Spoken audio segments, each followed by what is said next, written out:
பலனற்ற பாத்திரம் நானே, பழுதடைந்தே பல முறைதானே. பலனற்ற பாத்திரம் நானே, பழுதடைந்தே பல முறைதானே. கரம் தொட்ட நின்னை வலையும் உலகிற்கு ஒப்பாக மாற்றும். கரம் தொட்ட நின்னை வலையும் உலகிற்கு ஒப்பாக மாற்றும். பரமனே பரமனே பலமுறை வீழ்ந்தேனே. தேவனே தேவனே தேற்றிய நீட்டிடுவே. பலனற்ற பாத்திரம் நானே. பிதா குமாரன் பரிசுத்தாவியான நாமம் நம்மை ஆசீர்வதித்து நடத்தி காப்பதாக. ஆமேன். நம் அனைவரும் ஆண்டவரை நோக்கி ஜெபம் செய்வோம். மகா கிருபையும் இரக்கம் நிறைந்த பரிசுத்தமுள்ள நல்ல ஆண்டவரே, இந்த ஆசீர்வதிக்கப்பட்ட மனமகிழ்ச்சியான காலை நேரத்திற்காக எமக்கு நன்றி செலுத்துகின்றோம் கர்த்தாவே. ஆண்டவரே, இந்த காலை நேரத்திலும் உம்மை நோக்கி நாங்கள் பார்ப்போம், உம்முடைய நாமத்தை நாங்கள் மகிமைப்படுத்துவோம், உம்மை தொழுது கொள்ளவும் நாங்கள் கடந்து வந்திருக்கின்றோம் கர்த்தாவே. இந்த தொழுகையானது ஆண்டவரே உமக்கு உகந்ததாக இருக்க கர்த்தர் உதவி செய்ய வேண்டுமாக நாங்கள் செபிக்கின்றோம் கர்த்தாவே. இந்த தொழுகை ஆரம்பம் முதல் இறுதி வரை உம்முடைய பரிசுத்தாவியானவர் எங்களை ஆட்கொண்டு வழிநடத்தி காத்தருள வேண்டுமாக நாங்கள் செபிக்கின்றோம் கர்த்தாவே. இதை பார்க்கின்ற இதை கேட்கின்ற ஒவ்வொருவருடைய உள்ளங்களையும் இல்லங்களையும் உம்முடைய பரிசுத்தாவியானுடைய ஆளுகையும் கிருபையும் வல்லமையும் நிரப்ப வேண்டுமாக நாங்கள் செபிக்கின்றோம் கர்த்தாவே. நீரே பொறுப்படுத்த நீரே வழிநடத்தும், ஆசீர்வதியும், காத்துக்கொள்ளும், பலப்படுத்தும். துதிகன மகிமை யாவற்றையும் ஒருவருக்கே செலுத்துகிறோம். ரட்சகர் மீட்பருமாகிய இயேசு கிறிஸ்துவின் நாமத்தில் தயவாய் செபிக்கிறோம் ஜீவனுள்ள நல்ல பரலோக பிதாவே. ஆமேன். இந்த நாள் ஆராதனைக்கு துவக்கமாக நம் அனைவருக்கும் தெரிந்த கீர்த்தனை பாடல், கீர்த்தனை எண் 255, தூயாதி தூயவரே உமது புகழை நான் பாடுவேன் என்ற ஒரு பாடலை நம் அனைவரும் இணைந்து பாடுவோம். வாருங்கள்.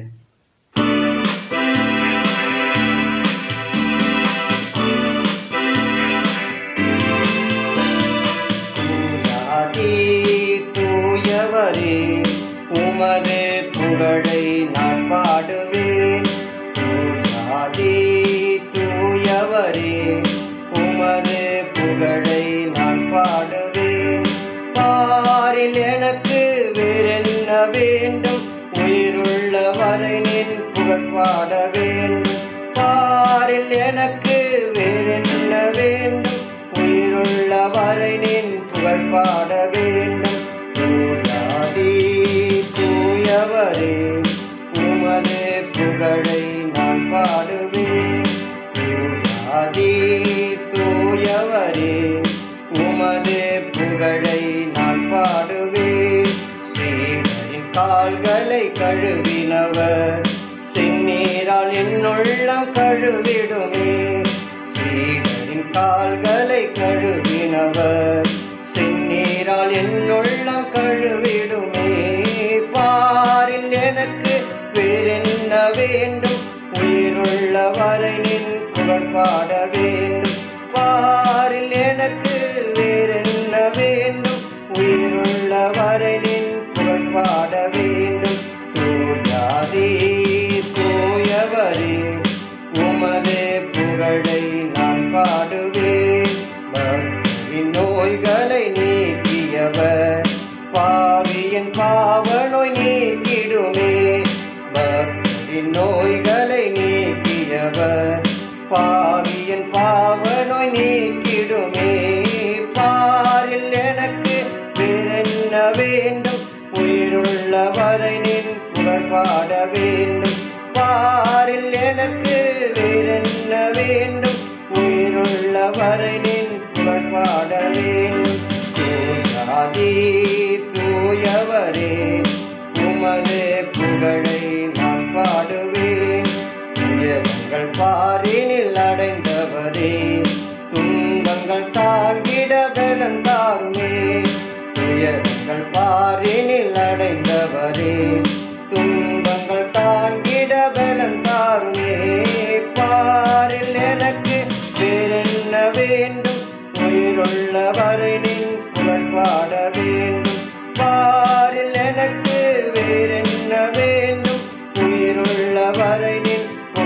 பாட வேண்டும். தூயாதி தூயவரே உமது புகழை நான் பாடுவேன். பரலோகில் இடம் உண்டு என்றவரே பரிவாக என்னை சேர்க்க வேகம் வாருமே. பரலோகில் இடம் உண்டு என்றவரே பரிவாக என்னை சேர்க்க வேகம் வாருமே. பாரில் எனக்கு வேறென்ன வேண்டும், உயிருள்ள வரை நின் புகழ் பாட வேண்டும். பாரில் எனக்கு வேறென்ன வேண்டும், உயிருள்ள வரை நின் புகழ் பாட வேண்டும். தூயாதி தூயவரே உமது புகழை நான் பாடுவேன். தூயாதி தூயவரே உமது புகழை நான் பாடுவேன். பாரில் எனக்கு வேறென்ன வேண்டும், உயிருள்ள வரை நின் புகழ் பாட வேண்டும். பாரில் எனக்கு வேறென்ன வேண்டும், உயிருள்ள வரை நின் புகழ் பாட வேண்டும். பரிசுத்த அலங்காரத்துடைய கடவுளை தொழுது கொள்ளுங்கள், பரிசுத்தம் உள்ளவர்கள் மாத்திரமே கடவுளை தரிசிப்பார்கள் என்று சொல்லிய வேத வாக்கின்படி நாம் பரிசுத்தத்தோடு ஆண்டவரை தொழுது கொள்வதற்காக நாம் கடந்து வந்திருக்கின்றோம். இந்த ஆராதனையிலே நம்மையும் நம்முடைய பாவங்களையும் ஆண்டவருடைய சமூகத்திலே மறைக்காமல் அறிக்கையிடும் வண்ணமாக நம் அனைவருக்கும் தெரிந்த ஒரு கீர்த்தனை பாடல், கீர்த்தனை எண் 176, ஐயையா நான் பாவி என்னை ஆளும் தயாபரனே என்ற ஒரு பாடலின் வழியாக நம்மை நாம் ஆண்டவரிடத்தில் அர்ப்பணம் செய்வோம். வாருங்கள்.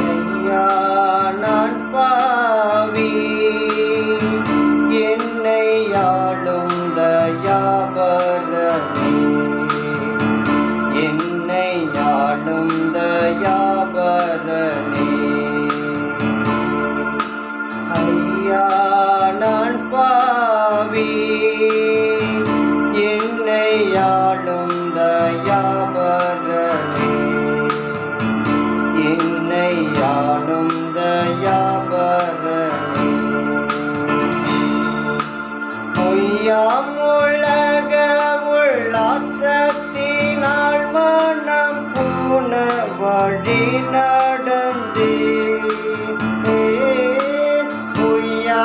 உலக உல்லாசத்தினால் மனம் போன வழி நடந்தே. ஏசையா பயம் அபயம் இறங்குமே செய்யா என் தாதாவே. ஏசையா பயம் அபயம் இறங்குமே செய்யா என் தாதாவே. ஐயையா நான் பாவி என்னை ஆளும் தயாபரனே. என்னை ஆளும் தயாபரனே. எத்தனை சூதுகள் எத்தனை வாதுகள் எத்தனை தீதுகளும்.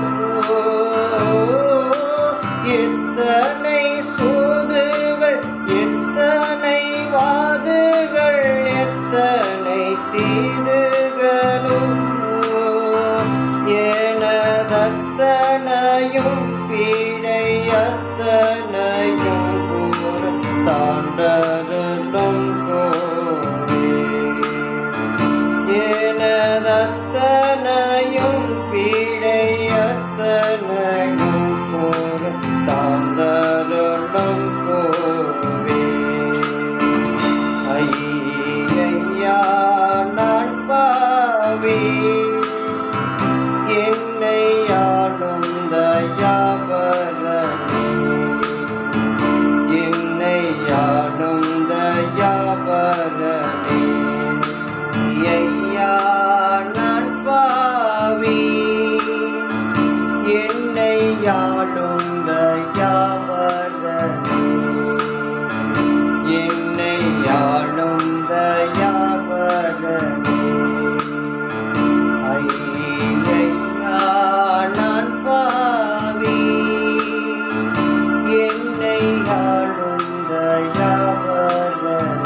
மலைகள் விலகினாலும் குன்றுகள் நிலைமாறினாலும் என் கிருபை உன்னை விட்டு விலகாமலும் என் சமாதானத்தின் உடன்படிக்கை மாறாமலும் இருக்கும் என்று சொல்லுகிறார். அவருடைய திருநாமத்தை நாம் புகழ்ந்து துதிப்போம்.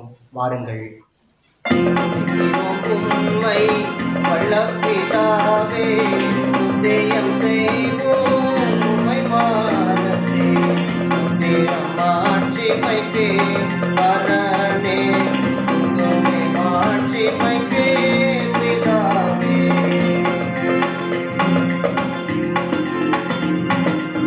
சுதனே இறங்கும் புவியோர் கடனை சுமந்ததை தீர்த்த தூய செம்மறியே ராஜபம் கேளும் பரனே ராஜபம் கேளும் கிருஸ்தே.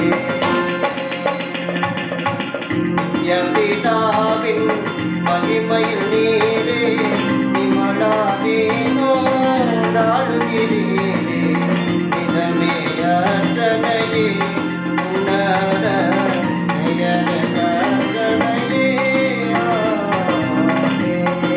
திருத்துவ பண்டிகைக்கு பிந்திய 11வது ஞாயிறு இதனால் ஆராதனைக்காக நமக்கு கொடுக்கப்பட்டிருக்கின்ற திருமறை பகுதி அது தூய லூக்கா எழுதிய நற்செய்தி நூல் 18வது அதிகாரம் 9 துவங்கி 14 வரை உள்ள இறை வார்த்தைகள்.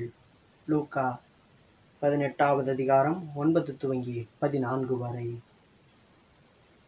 அன்றியும் தங்களை நீதிமான்கள் என்று நம்பி மற்றவர்களை அற்பமாக எண்ணின சிலரை குறித்து அவர் ஒரு உவமையை சொன்னார். 2 மனுஷர் ஜெபம் பண்ணும்படி தேவாலயத்துக்கு போனார்கள். ஒருவன் பரிசேயன், மற்றவன் ஆயக்காரன். பரிசேயன் என்று, தேவனே, நான் பரிகாரர், அநியாயக்காரர், உபச்சாரக்காரர் ஆகிய மற்ற மனுஷரைப் போலவும் இந்த ஆயக்காரனைப் போலவும் இராததினால் உம்மை ஸ்தோத்தரிக்கின்றேன். வாரத்தில் 2 தரம் உபவாசிக்கின்றேன். என் சம்பாதியத்திலெல்லாம் தசமபாகம் செலுத்தி வருகிறேன் என்று தனக்குள்ளே ஜெபம் பண்ணினான். ஆயக்காரன் தூரத்தில் நின்று தன் கண்களையும் வானத்துக்கு ஏறெடுக்க துணியாமல் தன் மார்பிலை அடித்து கொண்டு, தேவனே, பாவியாகி என் மேல் கிருபையாயிரும் என்றான். அவன் அல்ல, இவனே நீதிமானாக்கப்பட்டவனாய் தன் வீட்டுக்கு திரும்பி போனான் என்று உங்களுக்கு சொல்லுகிறேன். ஏனெனில் தன்னை உயர்த்துகிறவன் எவனும் தாழ்த்தப்படுவான், தன்னை தாழ்த்துகிறவன் உயர்த்தப்படுவான் என்றார் என்பதுவே. நம்முடைய விசுவாசத்தை அப்போஸ்தல விசுவாசத்தின் வழியாக பயபக்தியோடு அறிக்கை செய்வோம். வாருங்கள். பரலோகத்தையும் பூலோகத்தையும் படைத்த சர்வத்துக்கும் வல்ல பிதாவாகிய பராபரனை விசுவாசிக்கிறேன். இவருடைய உண்டான குமாரனும் அவனுடைய நாதனுமாகிய இயேசு கிறிஸ்துவை விசுவாசிக்கிறேன். இவர் பரிசுத்தாவினால் கர்ப்பத்தில் உட்பவிக்கப்பட்டு கன்னி மரியாதத்தில் பிறந்து பொந்தி பிலாத்தின் கீழ் பாடுபட்டு சிலுவையில் அறையுண்டு மரித்து அடக்கம் பண்ணப்பட்டார். பாதாளத்தில் இறங்கி 3ஆம் நாள் மரித்தோரத்திலிருந்து உயிர்த்தெழுந்தார். பரமண்டலத்துக்கு ஏறி சர்வத்துக்கும் வல்ல பிதாவாகிய பராபரனுடைய வலது பாரிசத்தில் வீற்றிருக்கிறார். அவரிடத்திலிருந்து ஜீவனுள்ளோரையும் மரித்தோரையும் நியாயம் தீர்க்க வருவார். பரிசுத்த ஆவியானவரை விசுவாசிக்கிறேன். பொதுவான பரிசுத்த கிறிஸ்து சபையும் பரிசுத்தவான்களின் ஐக்கியமும் பாவ மன்னிப்பும் சரீர உயிர்த்தெழுதலும் நித்திய ஜீவனும் உண்டென்று விசுவாசிக்கிறேன். ஆமேன். நாம் அறிக்கையிட்ட இந்த விசுவாசத்தில் நாம் வாழ்நாள் முழுவதும் நிலைத்திருக்க திரியேக கடவுள் நமக்கு உதவி செய்வாராக. ஆமேன்.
உடைய பரம தந்தையாகிய கடவுளிடமிருந்தும் ஆண்டவராகிய இயேசு கிறிஸ்துவிடமிருந்தும் நம் யாவருக்கும் கிருபையும் சமாதானமும் பெருகுவதாக.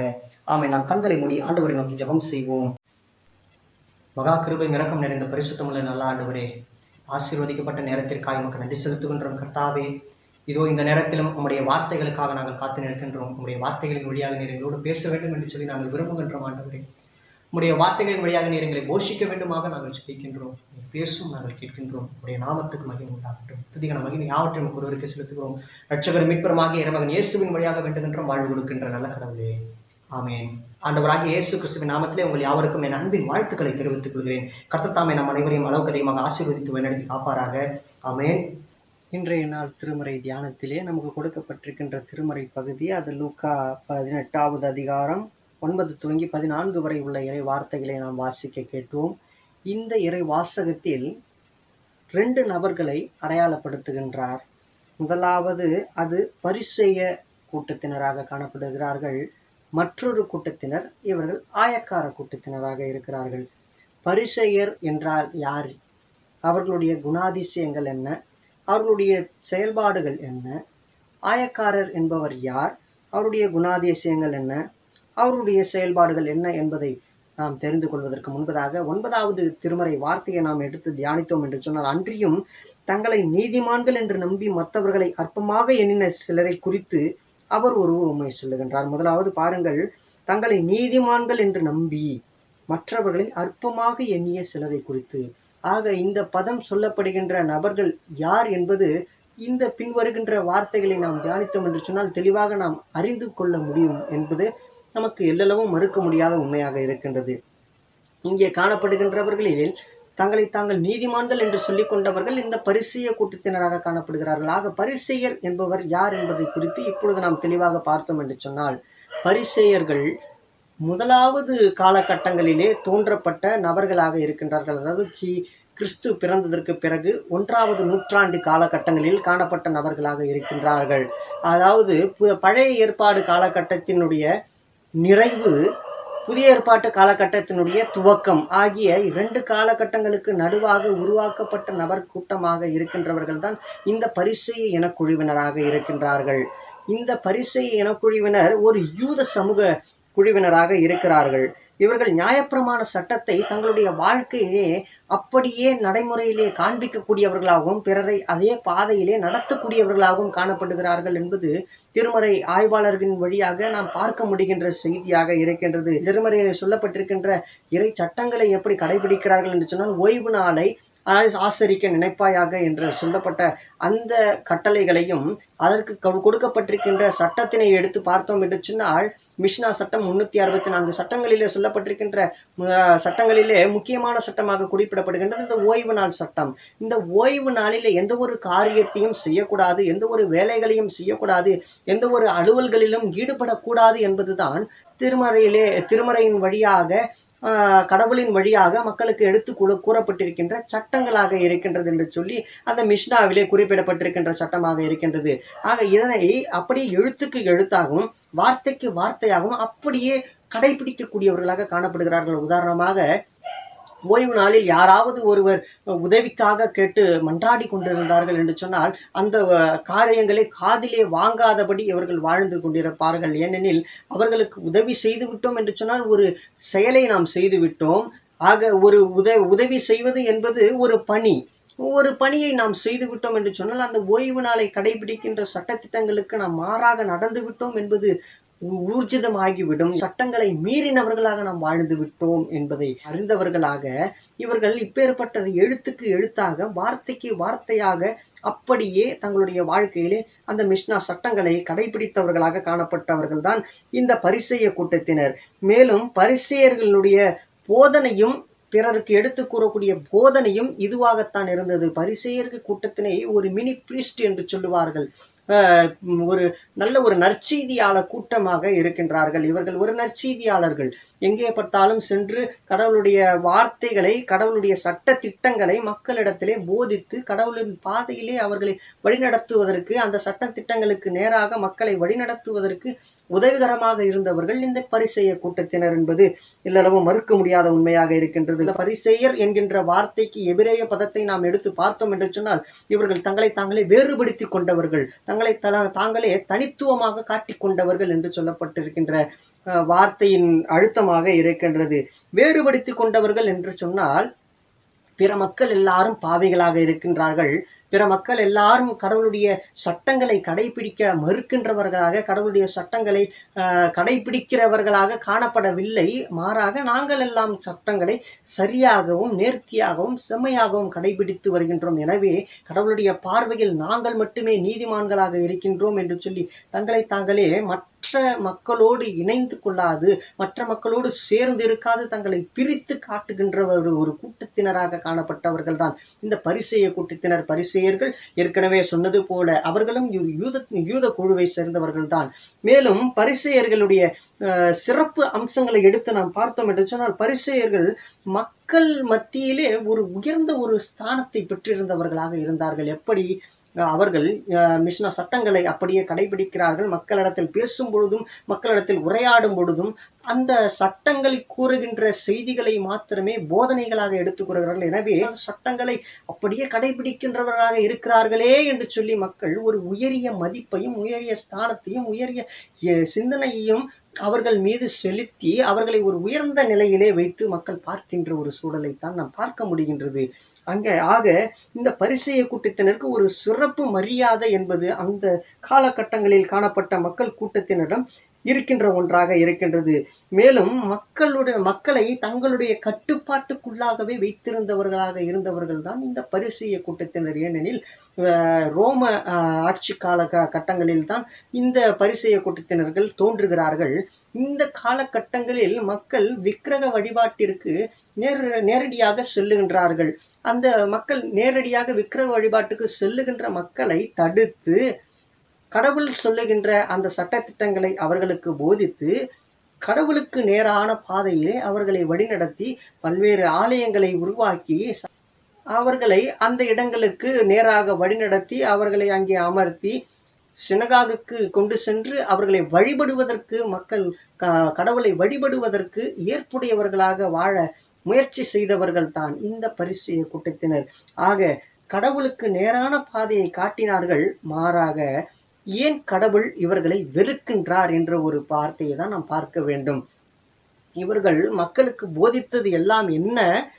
கடவுளால் சொல்லப்பட்டிருக்கின்ற கட்டளைகளையும், கடவுளால் சொல்லப்பட்டிருக்கின்ற அந்த சடங்குகள் என்று சொல்லப்படுகின்ற அந்த சம்பிரதாய முறைகளையும் இவர்கள் மக்களுக்கு எடுத்து கூறுகின்றார்கள். ஆக கடவுளிடத்திலிருந்து அது கொடுக்கப்பட்டதா என்பது கேள்விக்குறியாக இருந்த போதிலும் அது கடவுளால் கொடுக்கப்பட்டது என்று சொல்லி மக்களிடத்தில் அவர்கள் போதித்து அதனை திணித்து மக்களை ஒரு மூளை செலவை செய்து மக்களை கடவுளுக்கு நேராக வழிநடத்தக்கூடிய நபர்களாக இருந்தார்கள். அது ஒரு மூட நம்பிக்கையாகவும் மூட போதனையாகவும் அவர்களுடைய போதனைகள் காணப்பட்டதினால் கடவுளுடைய பார்வையில் அது ஏற்புடையதாக அல்ல. ஏனெனில் ஒருவரும் கெட்டழிந்து போகாமல் எல்லாரும் நித்திய ஜீவனை அடைய வேண்டும் என்பதுதான் கடவுளுடைய பார்வையிலே சரியானதாக இருக்கின்றது. இவர்கள் கடவுளுடைய திட்டங்களுக்கு தங்களை ஒப்பு கொடுத்தவர்களாக, கடவுளுடைய சித்தங்களுக்கு ஒப்பு கொடுத்தவர்களாக, கடவுளுடைய வார்த்தைக்கு செவி கொடுத்து அதன்படி வாழுகின்றவர்களாக இவர்கள் காணப்படாது சடங்குகளையும் சம்பிரதாயங்களையும் சடங்காச்சார முறைகளையும் மக்களுக்கு போதித்து அப்படியே இவர்கள் தங்களுடைய வாழ்க்கையும் அர்ப்பணம் செய்தவர்களாக வாழ்ந்து கொண்டிருந்தார்கள். எனவே கடவுளுக்கு பார்வையிலே இவர்கள் ஏற்புடையவர்களாக இல்லை. தங்களை தாங்களே நீதிமான்கள் என்று சொல்லி மாய்மால வேஷத்தை வாழ்ந்து கொண்டிருந்த வெள்ளை அடிக்கப்பட்ட கல்லறைகளாக இருந்தார்கள் என்று திருமறையிலே குறிப்பிடப்பட்டிருக்கின்ற பரிசேய கூட்டத்தினரை நாம் பார்க்க முடிகின்றது. மேலும் இந்த பரிசேய கூட்டத்தினர் 7 வகைகளாக இவர்கள் காணப்படுகிறார்கள். 7 குணாதிசயங்களை கொண்டவர்களாக இவர்கள் காணப்படுகிறார்கள். என்னென்ன என்று பார்த்தோம் என்று சொன்னால், முதலாவது நபர்கள் தோள்பட்டை பரிசேயர் என்று சொல்லப்படுகின்றவர்கள். இந்த தோள்பட்டை பரிசேயர் என்பவர்கள் தாங்கள் செலுத்துகின்ற காணிக்கைகளை 10 பேரிடம் பார்க்கும்படி 10 பேர் பார்க்கின்ற சூழல் நேரத்திலேயே அவர்கள் அந்த காணிக்கையை செலுத்துவார்கள். ஏனெனில் நான் கடவுளுக்கு சரியானபடி காணிக்கையை செலுத்துகின்றேன், எனவே நீங்களும் இப்படி செலுத்துங்கள் என்று சொல்லி பிறர் தங்களை பார்த்து வியக்கும் வண்ணமாகவும் பிறர் தங்களை பார்த்து புகழும் வண்ணமாகவும் இருக்க வேண்டும் என்பதற்காகவே காணிக்கைகளை செலுத்துகின்றவர்களாக காணப்படுகிறவர்கள் தான் இந்த தோள்பட்டை பரிசேயர்கள். 2வது பரிசேயர்கள் சற்று நில் என்று கூறுகின்ற பரிசேயர்கள். உதாரணமாக யாருக்காவது ஒருவருக்கு தர்மம் செய்கிறார்கள் என்று எடுத்துக்கொண்டால், அவர்கள் தர்மம் செய்கின்ற அந்த சூழலிலே மக்கள் யாராவது அந்த வழியில் சென்றார்கள் அல்லது அந்த இடத்தில் நின்று கொண்டிருந்தார்கள் என்று சொன்னார்கள் என்றால், அவர்களை அழைத்து இதனை பார் என்று சொல்லி அவர்களை பார்க்க வைத்து இந்த தர்மங்களை பிறர் பார்க்கும் நிலையிலேயே செய்யக்கூடியவர்களாக காணப்படுகிறார்கள். ஆக அந்த இடத்திலும் தங்களை பிறர் புகழ வேண்டும், பிறர் தங்களை பார்த்து வியக்க வேண்டும் என்கின்ற ஒரு சூழலை உருவாக்குகின்றவர்களாக இருக்கின்றவர்கள் தான் இந்த சற்று நில் என்று கூறுகின்ற பரிசேய கூட்டத்தினர். 3வது கூட்டத்தினரை எடுத்து பார்த்தோம் என்று சொன்னால் குருட்டு பரிசேயர் என்று சொல்லப்படுகிறார்கள். குருட்டு பரிசேயர்கள் நியாயப்பிரமாண சட்டங்களை குருட்டு பரிசேயர்கள் எப்பொழுதுமே பிறருடைய பொருளுக்கோ பிறருடைய உடைமைகளுக்கோ எப்பொழுதுமே ஆசைப்படாதவர்களாக இருந்தார்கள். அதனை பிறரிடம் எடுத்து பெருமையாக பேசிக்கொள்வார்கள். நான் ஆசைப்படவே இல்லை, நான் எதற்கும் இணங்கி போக மாட்டேன், அது கடவுளுடைய சட்டங்களுக்கு மாத்திரமே நான் இணங்கி செல்லுவேன் என்று சொல்லி பிறரிடத்திலே பெருமையாக பேசிக்கொண்டு வாழுகின்ற கூட்டத்தினர்கள் தான் இந்த குருட்டு பரிசேய கூட்டத்தினர். 4வதாக பார்த்தோம் என்று சொன்னால் குனிந்த பரிசேய கூட்டத்தினர். சோதனைகளுக்கு, தங்கள் வாழ்க்கையில் ஏற்படுகின்ற சோதனைகளுக்கு நாங்கள் தப்பித்துக் கொள்ள வேண்டும் என்பது மைய நோக்கத்திற்காகவே தலைகளை கீழே தாழ்த்தி கொண்டு கீழே குனிந்தவாறே நடந்து செல்வார்கள். எதிரே எந்த ஒரு பலகையோ அல்லது எந்த ஒரு தூணோ இருந்தாலும் அதில் முட்டி ரத்தம் வந்தால் கூட அவர்கள் தலையை நிமிர்ந்து பார்க்க மாட்டார்கள். குனிந்தவாறே செல்லக்கூடிய ஒரு கூட்டத்தினராக இருக்கிறவர்கள் தான் இந்த குனிந்த பரிசேய கூட்டத்தினர். 5வதாக தம் கிரியைகளை பற்றி பேசும் பரிசேயர்கள். தம் நற்கிரியைகளை பற்றி பேசுகின்ற பரிசேயர்கள். தம்முடைய குறைகளை பிறர் எங்கே கண்டுபிடித்து விடுவார்கள் என்பதற்காக தாம் செய்த நிறைகளை எடுத்து பிறரிடத்திலே பெருமையாக பேசி அதனை பிறரிடத்திலே கூறிக்கொண்டே தங்களுடைய புகழ்ச்சியை விரும்பி வாழுகின்ற ஒரு கூட்டத்தினராக காணப்படுகிறவர்கள் தம் நற்கிரியைகளை பற்றி பேசும் பரிசேயர்கள் கூட்டமாக காணப்படுகிறது. 6வது நபர்களாக நாம் பார்த்தோம் என்று சொன்னால் தேவனுக்கு பயப்படுகின்ற பரிசேயர்கள். இவர்கள் யோபுவை போன்று கடவுளுடைய பார்வையில் நீதிமான்களாக காணப்படுகிறார்கள். கடவுளை எந்த காரணத்திலும் மறுதலிக்காதவர்களாக கடவுளுடைய சட்டங்களை அப்படியே தங்களுடைய வாழ்க்கையிலே அபியாசப்படுத்தக்கூடிய நபர்களாக காணப்படுகிறார்கள். ஆனாலும் இவர்களிடத்தில் ஒன்று காணப்படுகின்றது, அதுதான் அந்த பெருமை. அந்த பரிசேய கூட்டத்தினர் முழுவதுமாக இருக்கின்ற ஒவ்வொரு நபர்களிடம் எடுத்து பார்த்தாலும் அந்த பெருமை என்கின்ற ஒன்றுதான் அவர்களிடத்தில் நீங்காத ஒன்றாக இருக்கின்றது. கடைசியாக பார்க்கின்ற அந்த பரிசேய குழுவை பார்த்தோம் என்று சொன்னால் தேவனை நேசிக்கின்ற பரிசேய கூட்டமாக இருக்கின்றது. ஆபிரகாமை போல கடவுள் மீது பயமும் பக்தியும் கொண்டவர்களாக காணப்பட்டாலும் இவர்களிடத்திலும் அந்த பெருமை என்கின்ற ஒன்று காணப்படுகின்ற சூழலில்தான் இவர்கள் கடவுளுடைய பார்வையில் ஏற்புடையவர்கள் அல்ல என்று சொல்லப்படுகின்ற நிலைக்கு அவர்கள் தள்ளப்படுகின்றவர்களாக காணப்படுகிறார்கள். இதுதான் பரிசேயர்களுடைய குணநலங்களை வைத்து 7 வகை பரிசேயர்களாக நாம் பிரித்து பார்த்தோம். மீண்டுமாக நான் அந்த 7 வகையை உங்களுக்கு நான் ஒரு சுருக்கமாக நான் அறிமுகம் செய்கின்றேன். தோள்பட்டை பரிசேயர், சற்று நில் என்று கூறும் பரிசேயர், குருட்டு பரிசேயர், குனிந்த பரிசேயர், தம் நற்கிரியைகளை பற்றி பேசும் பரிசேயர், தேவனுக்கு பயப்படும் பரிசேயர், தேவனை நேசிக்கும் பரிசேயர் ஆக 7 வகைகளாக பரிசேய கூட்டத்தினரை நாம் பிரித்து பார்த்தோம் என்று சொன்னால் எல்லாருக்கும் அந்த 7 வகை கூட்டத்தினரிடமும் காணப்படுகிறது தற்பெருமை, சுய சிந்தனை, சுய விருப்பங்களுக்கு, செயல்பாடுகளுக்கு ஒப்பு கொடுத்தவர்களாக, சுய தீர்மானங்களுக்கு ஒப்பு கொடுத்தவர்களாக வாழுகின்றவர்களாக இருக்கின்றார்கள். ஆக நியாயப்பிரமாண சட்டங்களை நாங்கள் கடைபிடிக்கின்றோம் என்று சொல்லி மமதை உள்ள ஒரு மக்கள் கூட்டமாக இருக்கின்றவர்கள் தான் இந்த பரிசேய கூட்டத்தினராக திருமறையில் வாயிலாக நாம் இன்றைய தியானத்திலே அறிய முடிகின்ற செய்தியாக இருக்கின்றது. 2வது நபர் கூட்டமாக நாம் பார்க்கின்றது அது ஆயக்காரர்கள் கூட்டத்தினர். ஆயக்காரர்கள் என்பவர்கள் யார் என்று சொல்லி நாம் பார்த்தோம் என்று சொன்னால் இவர்களும் பரிசேய கூட்டத்தை போலவே ஒரு யூத குழுவை சார்ந்தவர்களாகத்தான் இருக்கிறார்கள். ஆக இதே யூத குழுவில் இருக்கின்றவர்கள் ஏன் வேறுபட்ட நிலையில் காணப்படுகிறார்கள்? பரிசேய கூட்டத்தினர் ஒதுக்கப்படுகின்றவர்களாக இருக்கின்றார்கள், மக்களால் வெறுக்கப்படுகின்றவர்களாக இருக்கிறார்கள் என்று சொல்லி பார்த்தோம் என்றால், இந்த ஆயக்காரர்கள் ரோம அரசால் நியமிக்கப்பட்டிருக்கின்ற அரச பணியாளர்களாக இருக்கின்றார்கள். அதாவது கவர்மெண்ட் ஸ்டாஃபாக இருக்கின்றார்கள். அந்த அரசாங்கத்தின் மூலியமாக நியமிக்கப்பட்டிருக்கின்ற ஒரு அரசு பணியாளர். அந்த அரசு பணியாளர் என்பவர்கள் எந்த பணிக்கு குறிப்பாக தெரிவு செய்யப்பட்டிருக்கிறார்கள் என்று சொன்னால், வரி வசூல் செய்வதற்காக தெரிவு செய்யப்பட்டிருக்கின்ற கூட்டத்தினராக காணப்படுகிறவர்கள் தான் இந்த ஆயக்கார கூட்டத்தினர். ஆக வரி வசூல் மக்களிடத்திலே சென்று அரசாங்கம் நியமிக்கின்ற வரிகளை அப்படியே வாங்கி கொண்டு வந்து அரசாங்கத்திற்கு செலுத்த வேண்டியதுதான். இதில் என்ன தவறு இருக்கிறது என்று சொல்லி நீங்கள் வியந்து பார்க்கலாம். அவர்கள் செய்த செயல்பாடுகளை நாம் உற்று கவனித்து பார்த்தோம் என்று இயேசு வாழ்ந்த காலகட்டங்களிலே சகேயு என்கின்ற ஒரு மனிதன் தன்னுடைய சாட்சியை அந்த இடத்திலே வெளிப்படுத்துகின்ற சூழலிலே, நான் அதிகமாக வாங்கியதுண்டானால் அதை நான் பிறருக்கு செலுத்தி விடுகின்றேன் என்ற வார்த்தை பதத்தை நாம் எடுத்து பார்த்தோம் என்று சொன்னால், ஆக 5 ரூபாய் என்கின்ற ஒரு வரி அரசாங்கம் நியமிக்கும் என்று சொன்னால், இவர்கள் மக்களிடத்திலே சென்று தங்களுடைய சுயலாபத்தை பெருக்கிக் கொள்ள வேண்டும், தங்களுடைய வாழ்க்கையிலே லக்ஸரியாக வாழ வேண்டும், ஒரு ஆடம்பரமான வாழ்க்கையை நாங்கள் வாழ வேண்டும் என்பதற்காக அவர்கள் 10 ரூபாயாக அங்கே வரி வசூல் செய்து 5 ரூபாயை கணக்கில் ஏற்றிவிட்டு 5 ரூபாயை அவர்களுடைய உடைமையாக்கி கொள்ளுகின்ற ஒரு வசதி வாய்ந்த நிலைக்கு செல்ல வேண்டும் என்கின்றதற்காக கடவுளுடைய பார்வையிலே ஏற்புடையது அல்லாத காரியங்களை செய்தவர்களாக இருந்தவர்கள் தான் இந்த ஆயக்கார கூட்டத்தினர். எனவே கடவுளுடைய பார்வையில் மட்டுமல்ல, மக்களுடைய பார்வையிலும் அது வெறுக்கத்தக்க சூழலிலே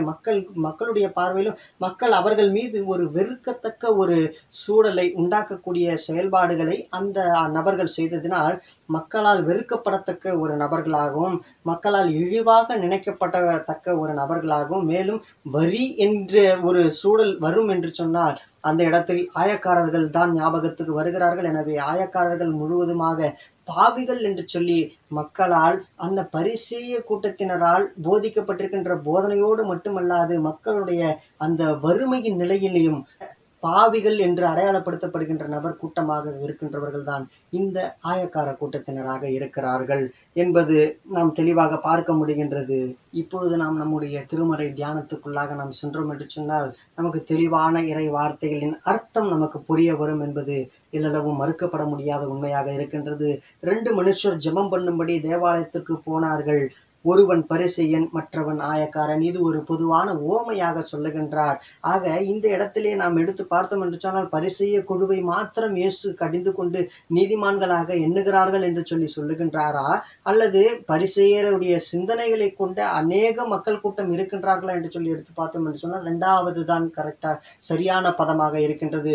பரிசேயர்களுடைய சிந்தனைகளை கொண்டவர்களாக அங்கே அநேக மக்கள் கூட்டத்தினர் இருந்தார்கள். எனவே அதை கண்டிக்கும் வண்ணமாக உவமையின் வழியாக இயேசு இந்த காரியங்களை தெளிவாக மக்களிடத்தில் போதிக்கின்றார். 2 மனிதர்கள் ஜெப ஆலயத்துக்குள்ளாக ஜெபம் பண்ணுவதற்காக கடந்து செல்லுகிறார்கள். ஒருவன் பரிசேயன், மற்றவன் ஆயக்காரன். பரிசேயன் முதலாவது செய்கின்ற ஜெப முறைகளை எடுத்து பார்த்தால், பரிசேயன் நின்று, தேவனே, நான் பரிகாரர், அநியாயக்காரர், விபச்சாரக்காரர் ஆகிய மற்ற மனுஷரை போலவும் இந்த ஆயக்காரனை போலவும் இல்லாததினால் உம்மை ஸ்தோத்தரிக்கின்றேன். அவர் சொல்லுகின்ற வார்த்தையை பாருங்கள். பரிகாரர், அநியாயக்காரர், விபச்சாரக்காரர் ஆகிய மற்ற மனுஷரை போலவும் இந்த ஆயக்காரரை போலவும் இல்லாததினால் நான் உம்மை ஸ்தோத்தரிக்கின்றேன் என்று பெருமையான வசைப்பாடி விட்டு அடுத்ததாக சொல்லுகின்றார், வாரத்தில் 2 தரம் உபவாசிக்கின்றேன், என் சம்பாத்தியத்தில் எல்லாம் தசம பாகம் செலுத்தி வருகிறேன் என்று தனக்குள்ளே ஜெபம் பண்ணி கொண்டிருக்கின்றான்.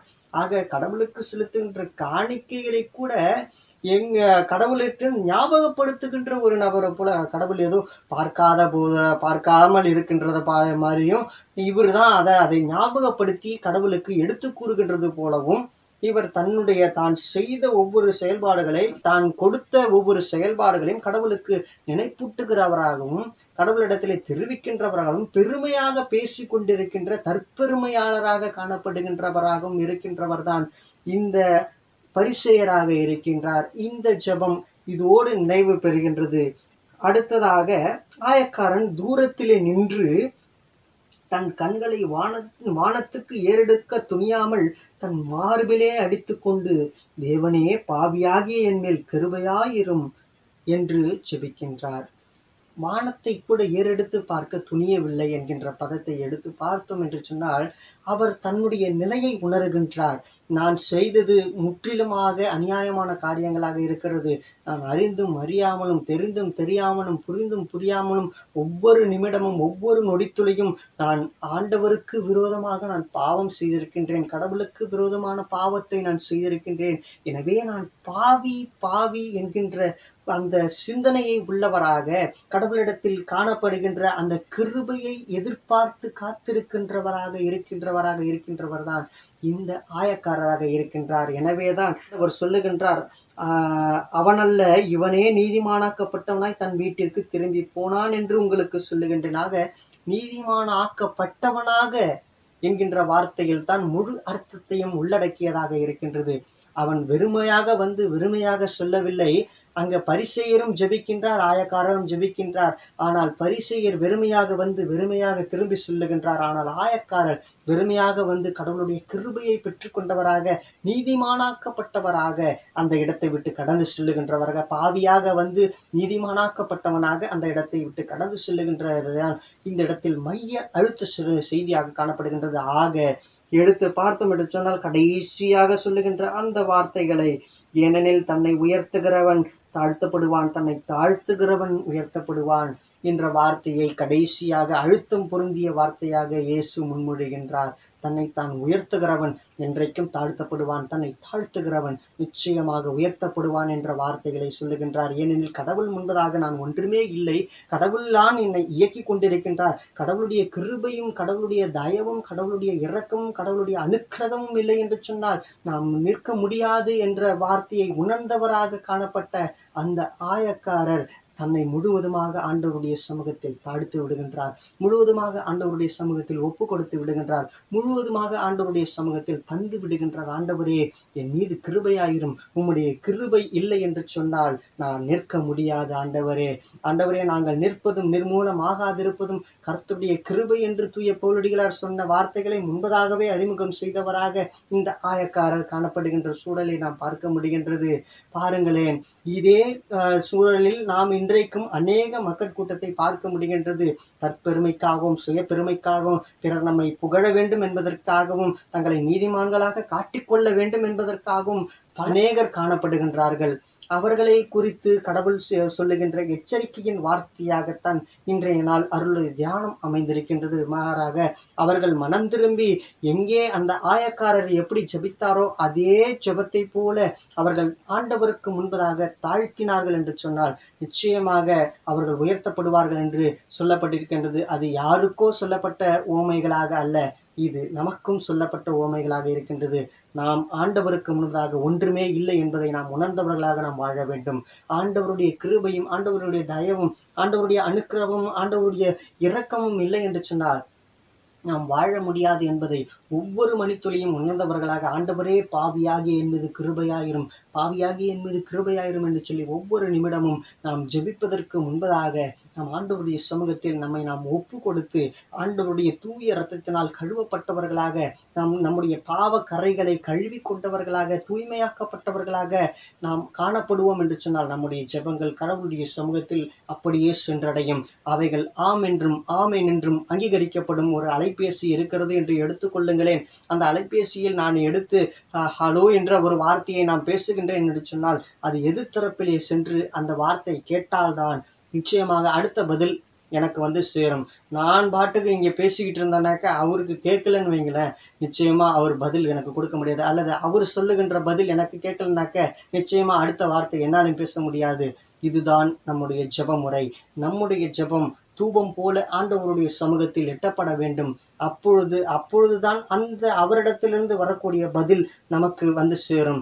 மாறாக கடவுளிடத்திலே நம்முடைய விண்ணப்பம் சென்று கடவுள் நமக்கு பதில் கொடுக்கின்ற பதிலானது நமக்கு தடைப்படும் என்று சொன்னால் நிச்சயமாக ஏது பாவம் என்கின்ற தடையாகத்தான் இருக்கும் என்பது மறுக்க முடியாத உண்மையாக இருக்கின்றது. அந்த பாவ தடைகளை முன்பதாக நாம் அறிக்கை செய்து ஒவ்வொரு நாட்களிலும் ஒவ்வொரு நொடிகளிலும் ஒவ்வொரு நிமிடங்களிலும் ஒவ்வொரு மணித்துளிகளிலும் நம்முடைய வாழ்க்கையிலே நாம் செய்கின்ற ஒவ்வொரு பாவங்களையும் அறிந்தும் அறியாமலும் தெரிந்தும் தெரியாமலும் செய்கின்ற எல்லா விதமான விதமான அக்கிரம செயல்பாடுகளையும் ஆண்டவருடைய தூய இரத்தத்தினால் கழுவப்பட்டு, ஆண்டவரே எனக்கு மீட்படியும், பாவியாகிய என் மீது கிருபையாயிரும் என்று சொல்லி அந்த ஆயக்காரனைப் போல நாம் ஒவ்வொரு நாட்களும் ஜெபித்தவர்களாக, கடவுளுடைய திருசித்தத்திற்கு ஒப்பு கொடுத்தவர்களாக நாம் வாழ்வோம் என்று சொன்னால் நிச்சயமாக கடவுள் நம்மை ஆசீர்வதிப்பார். மாறாக அந்த பரிசேய கூட்டத்தினரைப் போல தாம் செய்கின்ற செயல்பாடுகளை, தாம் செய்கின்ற ஒவ்வொரு சிந்தனைகளின் வெளிப்பாடுகளை கடவுளுடைய கட்டளைகளுக்கு, கடவுளுடைய சட்டங்களுக்கு, கடவுளால் கொடுக்கப்பட்டிருக்கின்ற சட்டங்கள் என்று சொல்லப்படுகின்ற அந்த சட்டங்களை நான் கடைபிடிக்கின்றேன், கடவுளால் சொல்லப்பட்டிருக்கின்ற இறை வார்த்தைகளை நான் கடைபிடிக்கின்றேன் என்று சொல்லி பிறர் மீது நாம் அன்பு செலுத்துவதையும், பிறர் மீது நாம் இரக்கம் காட்டுவதையும் மறுத்துவிட்டு தான் மட்டும் நீதிமான் என்று சொல்லி வாழ்ந்து கொண்டிருந்தோம் என்று சொன்னால் நிச்சயமாக கடவுளால் வெறுக்கப்படக்கூடிய நபர்களாக நாம் காணப்படுவோமே ஒழிய, நாம் கடவுளால் விரும்பப்படுகின்ற, கடவுளுடைய திருச்சித்தத்தை நடைமுறைப்படுத்தக்கூடிய ஒரு மக்கள் கூட்டமாக நாம் காணப்படுவ முடியவே முடியாது என்பது இந்த இறை வார்த்தைகளின் வழியாக நமக்கு கூறப்பட்டிருக்கின்ற இறை வார்த்தைகளாக இருக்கின்றது. ஆக நாம் எப்படி வாழ வேண்டும், நாம் எப்படி நடக்க வேண்டும், நாம் எப்படி செயல்பட வேண்டும் என்பதை முன்பதாகவே நமக்கு வாழ்ந்து காண்பித்து சென்றிருக்கிறார். இயேசு கிறிஸ்து நாம் எப்படி வாழ வேண்டும் என்பதை நமக்கு கற்றுக் கொடுத்திருக்கின்றார். அவர் வாழ்ந்து காண்பித்திருக்கின்றார், அவர் போதித்திருக்கின்றார். அவருடைய வார்த்தையும், அவருடைய செயல்பாடுகளையும், அவருடைய போதனைகளையும் கேட்டும் கண்டும் பார்த்து கொண்டும் இருக்கின்ற ஒவ்வொரு நபர்களாக காணப்படுகின்ற உங்களையும் என்னையும் பார்த்து கடவுள் விரும்புகின்ற காரியங்கள் என்னவென்றால், நீங்கள் ஆண்டவரை போல, ஆண்டவரை பிரதிபலித்து காட்டக்கூடியவர்களாக வாழ வேண்டும். இந்த ஆயக்காரரை போல கடவுளுக்கு முன்பதாக நம்மை தாழ்த்தினவர்களாக காணப்பட வேண்டும் என்பதுதான் நிச்சயமாக இன்றைய இறை வார்த்தைகளின் வழியாக நமக்கு கொடுக்கப்பட்டிருக்கின்ற திருமறை செய்தியாக இருக்கின்றது. தங்களை தாங்கள் தாழ்த்துகிறவர்கள் உயர்த்தப்படுவார்கள், தங்களை தாங்கள் உயர்த்துகிறவர்கள் என்றைக்கும் தாழ்த்தப்படுவார்கள் என்ற மைய அழுத்தத்தின் வார்த்தையை இன்றைய நாள் தியானத்தின் மூலமாக நாம் அறிய முடிகின்றது. வார்த்தைகளை கேட்டுக்கொண்டிருக்கின்ற நாம் நம்முடைய வாழ்க்கையிலே எப்படிப்பட்ட காரியங்களை செய்து கொண்டிருக்கின்றோம் என்பதை மறுபரிசீலனை செய்து பார்க்க வேண்டிய சூழலில் நாம் இருக்கின்றோம். இன்றைய நாளிலே இந்த வார்த்தையை கேட்டு, ஆண்டவரே இது துவங்கி இந்த வார்த்தையை நாங்கள் எங்களுடைய வாழ்க்கையிலே அபியாசப்படுத்தி, ஆண்டவரே இந்த ஆயக்காரனை போல உம்முடைய சமூகத்தில் எங்களை தாழ்த்தினவராக, ஆண்டவரே நீர் மாத்திரம் பெரியவர், நீரே பெரியவர், நீரே எல்லாவற்றிற்கும் உகந்தவர், உம்முடைய கிருபை இல்லை என்று சொன்னால் நாங்கள் நிற்க முடியாத ஆண்டவரே. எனவே உம்முடைய கிருபையும், உம்முடைய மீட்பையும், உம்முடைய அருளையும், உம்முடைய ஆற்றலையும், உம்முடைய வல்லமையும், உம்முடைய அனுக்கிரகத்தையும் என்றைக்கும் எங்கள் மீது நீர் பொழிந்தருள வேண்டுமாக நாங்கள் செபிக்கின்றோம் என்று சொல்லி அவரிடத்தில் காத்திருந்து, அவரிடத்தில் தயவாக தாழ்மையாக கேட்டு நாம் அவருடைய கிருபையும், இரக்கத்தையும், அனுக்கிரகத்தையும், அவருடைய வல்லமையும், ரட்சிப்பையும் நாம் பெற்றுக்கொண்டவர்களாக நாம் வாழ்வோம் என்று சொன்னால் நிச்சயமாக கடவுள் நம்மோடு கூட இருந்து எல்லா விதமான நன்மைகளையும், எல்லா விதமான செம்மைகளின் வழியாகவும் நம்மை வழிநடத்தக்கூடியவராக இருப்பார் என்பது மறுக்க முடியாத உண்மையாக இருக்கின்றது. அப்பேற்பட்ட காரியங்களை செய்வதற்கு இப்பொழுதிலிருந்தே நாம் ஆயக்காரனை போல, ஆண்டவரே பாவியாகி என் மீது கிருபையாரும் என்று சொல்லி ஆண்டவருடைய சமூகத்தில் தாழ்மையாக ஜெபிப்போமா? பாருங்கள், என்னோடு சேர்ந்து ஆண்டவரிடத்தில் மன்றாடுவோம்.